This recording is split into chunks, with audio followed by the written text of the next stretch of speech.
अभी तक हमारे पास थी सीरम इंस्टीट्यूट की कोविशील्ड, भारत बायोटेक की कोवैक्सीन और रूस की स्पुतनिक वी, लेकिन अब हमारे पास चौथी वैक्सीन और आ गई है और इसका नाम है जाइकोव डी। नमस्कार दोस्तों, मैं केडी राठौड़ स्वागत करता हूं आप सभी का हमारे यूट्यूब चैनल पर। आज हम इस वीडियो में चर्चा करेंगे कि जाइकोव डी वैक्सीन कैसे काम करती है, क्या यह वैक्सीन बच्चों के लिए सुरक्षित है, यह वैक्सीन बाकी वैक्सीन से कैसे लगे, इस वीडियो में हम पूरी चर्चा करेंगे। चलिए शुरू करते हैं। भारतीय फार्मास्यूटिकल कंपनी जाइडस कैडिला इसी हफ्ते अपनी कोरोना वैक्सीन जाइकोव डी के इमरजेंसी अप्रूवल के लिए सेंट्रल ड्रग्स रेगुलेटर को अप्लाई कर सकती है और अगर इसे मंजूरी मिलती है तो ये दुनिया की पहली डीएनए बेस्ड वैक्सीन होगी। अभी वैक्सीन डीएनए बेस्ड कैसी होगी इसकी चर्चा भी हम आगे करेंगे। इसके साथ ही अब हमारे भारत देश में वैक्सीन की संख्या 4 हो जाएगी। अब हम बात करेंगे क्या यह वैक्सीन बाकी वैक्सीन की तरह सिंगल डोज की होगी या डबल डोज की। भारत में अभी लगी जा रही तीनों वैक्सीन डबल डोज की है। वहीं Johnson and Johnson and Sputnik light जैसी सिंगल डोज की वैक्सीन भी आने वाले समय में भारत में आ सकती हैं। लेकिन जाइकोव डी वैक्सीन इन सभी से अलग है। कैसे? क्योंकि बाकी वैक्सीन में डबल डोज लगता है, लेकिन इस वैक्सीन में ट्रिपल डोज लगेगा। फेज फर्स्ट और फेज सेकेंड के ट्रायल के दौरान ट्रिपल डोज लगाया जाएगा ताकि इम्यूनिटी को और अधिक स्ट्रॉन्ग रखा जा सके। अब हम बात करेंगे इस वैक्सीन का लगाने का तरीका बाकी वैक्सीन से कैसे अलग है। जाइकोव डी एक निडल फ्री वैक्सीन है। अब इस वैक्सीन को निडल फ्री क्यों किया है? क्योंकि कई लोग सुई की वजह से वैक्सीन लगाने से डरते हैं और ऐसा ज़्यादातर बच्चों में देखा गया है।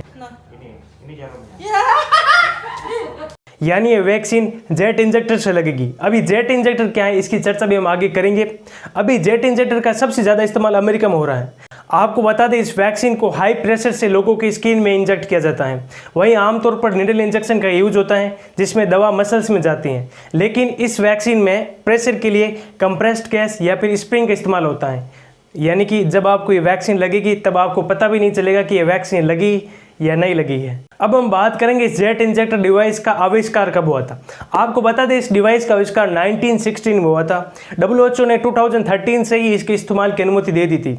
इसके बाद से 2014 से लगातार अमेरिका में बड़े पैमाने पर इस डिवाइस का इस्तेमाल हो रहा है। इसके साथ ही यूरोप, एशिया और अफ्रीका के कुछ देशों में भी इस डिवाइस का इस्तेमाल किया जा रहा है। अब हम बात करेंगे इस वैक्सीन के लगवाने का फ़ायदा क्या है।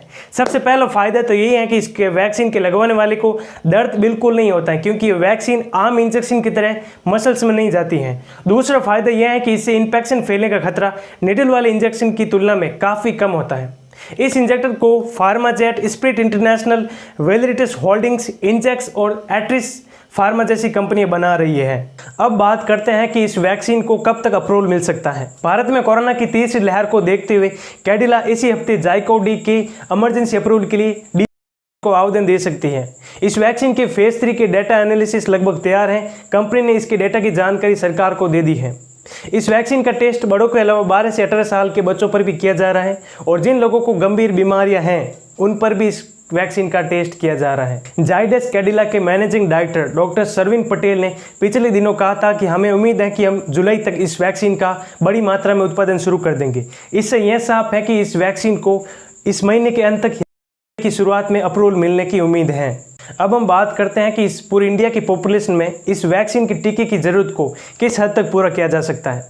जाइडस कैडिला एक साल में 24 करोड़ डोज के उत्पादन की बात कह रही है। कंपनी की तैयारी ऐसी है कि इसे अप्रूवल मिलने के कुछ ही दिन बाद ये मार्केट में आ जाएगी।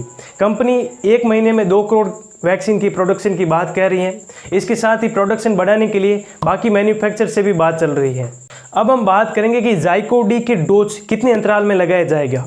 जाइकोव डी का दूसरा डोज पहले डोज के 28 दिन बाद लगाया जाएगा और इसका तीसरा डोज पहले डोज के 56 दिन बाद लगाया जाएगा। यानी हर एक डोज में 4-4 हफ्ते का अंतराल है। जाइकोव डी के तीसरे फेज के लिए देश भर में 28,000 से भी ज़्यादा लोगों को इसमें ट्रायल के लिए एनरोल किया गया। वहीं देश भर के 20 सेंटर्स पर इस तीसरे फेज का ट्रायल किया गया और हर सेंटर में 12 से 18 साल तक के 20-20 बच्चों को इसमें शामिल किया गया। लेकिन इस ट्रायल में किसी भी बच्चे को कोई साइड इफेक्ट नहीं हुआ है। ऐसे में कंपनी 5 से 12 साल तक के बच्चों पर भी वैक्सीन का ट्रायल कर सकती है। अगर ट्रायल का नतीजा सेटिस्फाई रहा तो वैक्सीनेशन का दायरा और भी बढ़ सकता है। लास्ट एंड मोस्ट अब हम बात करते हैं कि ये वैक्सीन काम कैसे करती है। हमारी वैक्सीन जाइकोव डी एक डीएनए प्लाज्मिड वैक्सीन है। ये शरीर में इम्यूनिटी बढ़ाने के लिए जेनेटिक मटेरियल का इस्तेमाल करती हैं।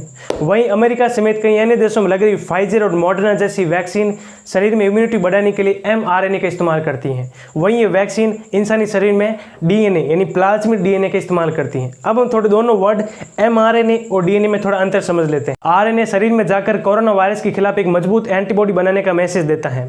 वहीं हमारी वैक्सीन प्लाज्मिड इंसानी कोशिकाओं में मौजूद एक छोटा DNA मॉलिक्यूल होता है, लेकिन ये DNA आम क्रोमोसोम से अलग होता है क्योंकि इसमें प्लाज्मिड DNA आमतौर पर बैक्टीरियल सेल में पाया जाता है जो स्वतंत्र रूप से रेप्लिकेट भी हो जाता है। प्लाज्मिड DNA इंसानी शरीर में जाने पर यह वायरल प्रोटीन में बदल जाता है और इससे शरीर में मजबूत इम्यून सिस्टम रिस्पॉन्स विकसित हो जाता है जो वायरस को बढ़ने से रोकता है। अगर कोई वायरस अपना आकार प्रकार बदलता है यानी अगर उसमें म्यूटेशन होता है तो वैक्सीन को कुछ ही हफ्तों में बदला जा सकता है। बाकी वैक्सीन की तुलना में ज़ाइकोव-डी वैक्सीन का रखरखाव काफ़ी ज़्यादा आसान है।